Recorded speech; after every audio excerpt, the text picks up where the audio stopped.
How's it going, everybody? Welcome back to Nordforge. Today I had a idea. Detective Pikachu, my son has watched about 40 million times, so I decided I was going to make a diorama based off the Mewtwo escape scene. That was a pretty cool scene, so I got to work right away on Fusion. Kind of want to put my own spin on things and kind of give it my own look. And what I 3D printed in resin, I was satisfied with. I first primed it gray, then went to dry brushing the edges, along with giving it some sort of scrapes and damage. Make it look old, make it look used.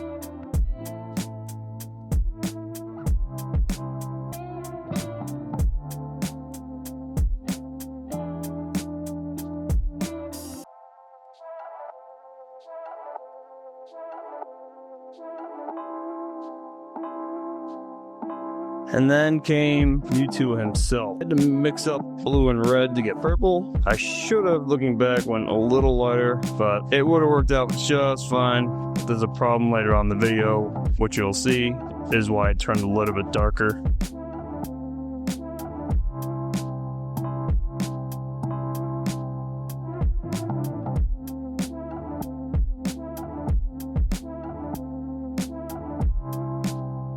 And after I was done with him, I just cut some spare wire I had laying around for the bio tubes that go into him, feeding him some sort of nutrients and enzymes. I'm sure somebody with more Pokemon lore would have to get back to me. And then soldering these two LED strips, one for each side.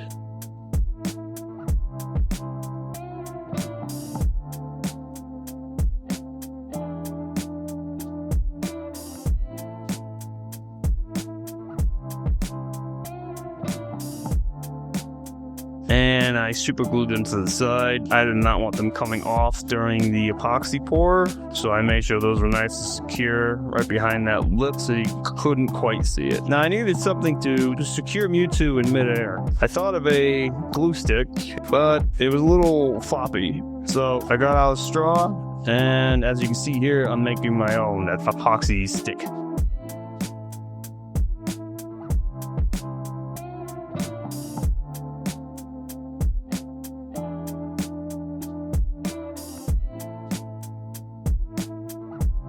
And then when it was cured up, I just took my scalpel, peeled it out, and there you go.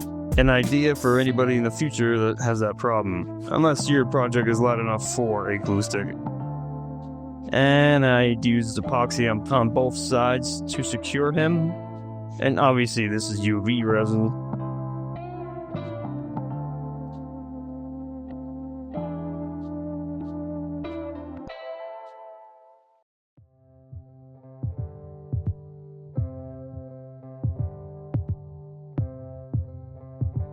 And then came the bio tubes once again. I didn't have no direction really with this, it just kind of went with the flow.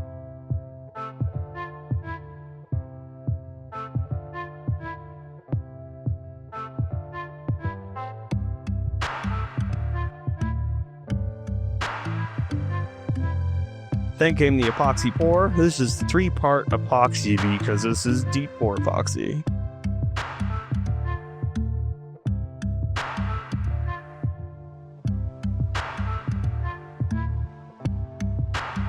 And I mix it up with my little mixer attached to my drill. So satisfying for some odd reason.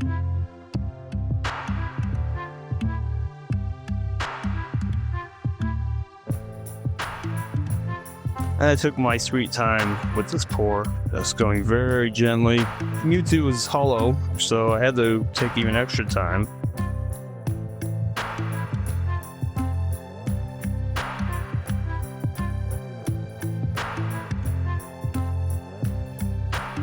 And then I wanted it right to that brim. Then it was done. I kept the bubbles away for a little while. And I had this idea of maybe a little bit of purple and blue energy on each side of him.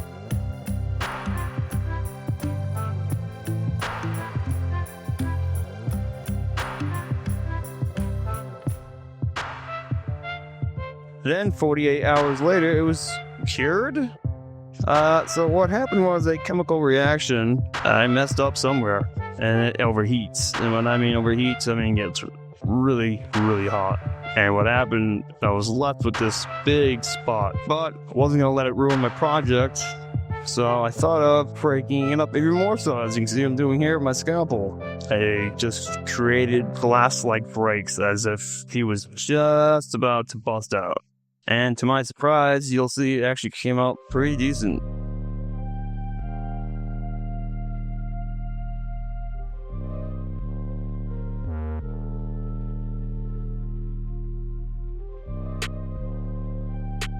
Now that that's done, I broke out the liquid nails, and to make sure it's not going anywhere, I clamped down that platform, made sure it was even, and then for the base, I cut out a piece of square wood, and I'm going to use this mesh that is actually used to repair body damage on vehicles. I thought it looked cool as a floor, and it actually worked out pretty good.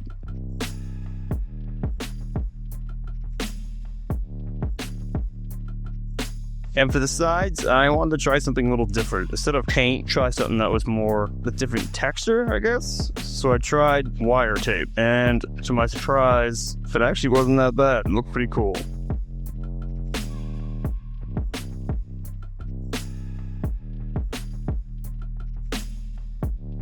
And I gave it some feet on each side.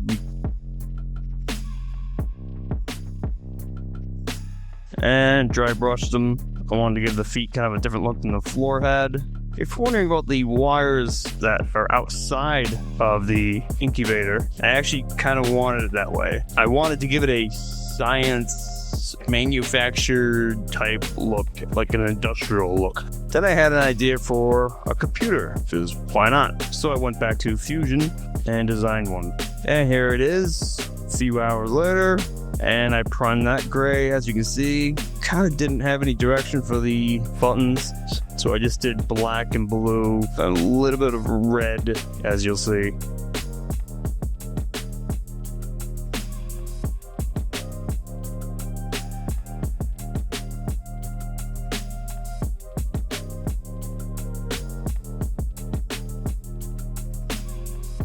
And then I dry brushed this with a steel look as well. And these are army paints. Say that 3 times twice.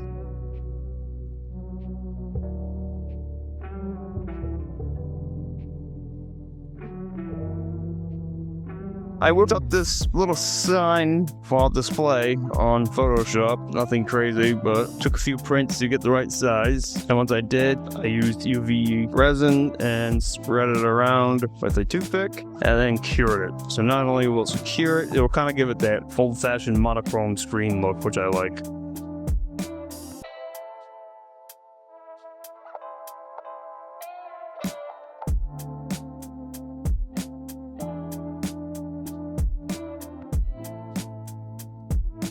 And then I went back to the incubator and I wasn't quite satisfied. It looked a little dull. So I went back to each rivet. This is True Copper by Army Paints. Give it a little more texture.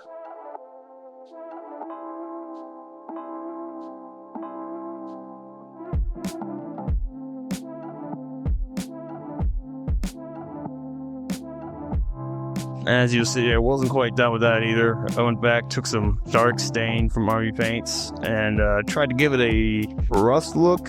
I guess it could be worse. This is my first time attempting this, so forgive me. Not like it's from the movie, but I wanted my own spin on this.